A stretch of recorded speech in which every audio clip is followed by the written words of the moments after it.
4 297 occupants illégaux ont été recensés dans la ceinture verte de Niamey, venus de toutes les régions du Niger, et cela fait plusieurs années.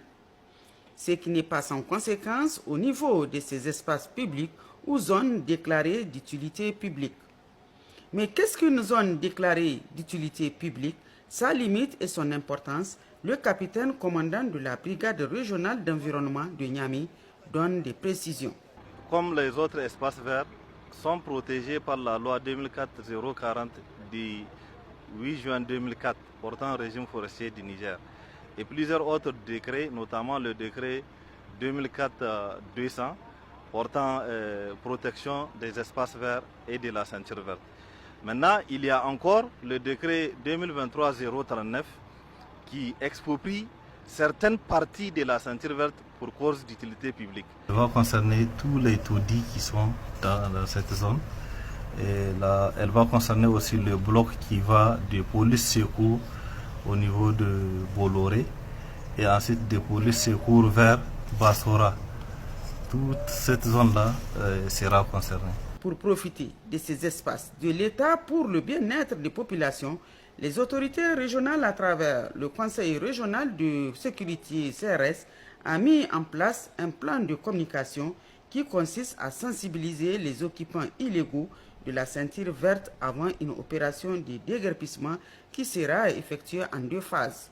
D'ores et déjà, nos équipes de la brigade régionale de l'environnement de Niamey ont commencé à sensibiliser les habitants qui sont dans les taudis pour leur dire qu'ils avaient 48 heures pour quitter parce que le gouvernement a l'intention de libérer la zone, l'emprise de la ceinture verte qui est expropriée pour cause d'utilité publique.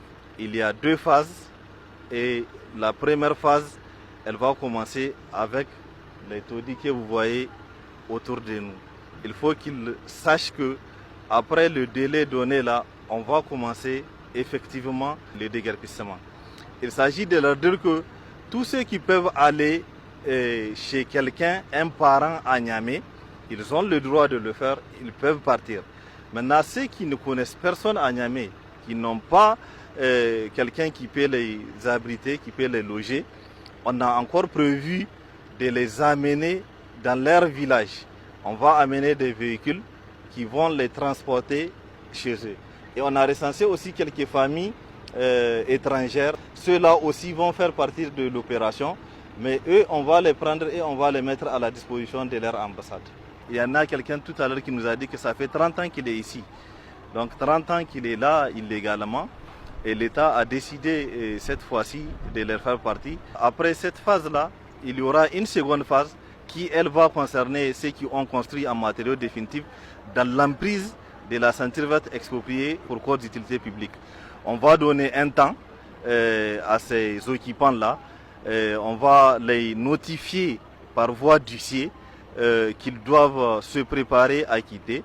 Et passer ces délais, on va passer à l'action, c'est-à-dire on va passer au démolissement. Après ces échanges avec les chefs de quartier des occupants illégaux de la ceinture verte de Niamey, dans le calme, la compréhension mutuelle et pour l'intérêt suprême de toutes les populations nigériennes, les représentants de la composante mixte des forces de défense et de sécurité, à savoir les eaux et forêts, la police nationale, la gendarmerie, la garde nationale, les sapeurs-pompiers, ont fait le tour de toute la ceinture verte en vue de continuer la sensibilisation.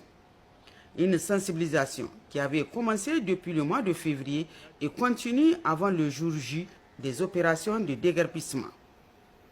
La première phase démarrera le dimanche 22 juin 2025 et concernera les taudis ou abris facilement démontables, à savoir les cases, les huttes, les tôles, les bâches, morceaux de pagne, vieilles tôles, cartons, etc. Et cette opération s'étalera sur 2 à 3 jours. Suivra la deuxième phase pour les occupants illégaux de la ceinture verte vivant dans des maisons construites en matériaux définitifs. À ce niveau, un huissier de justice notifiera à chacun les préavis de déguerpissement après 15 jours de notification.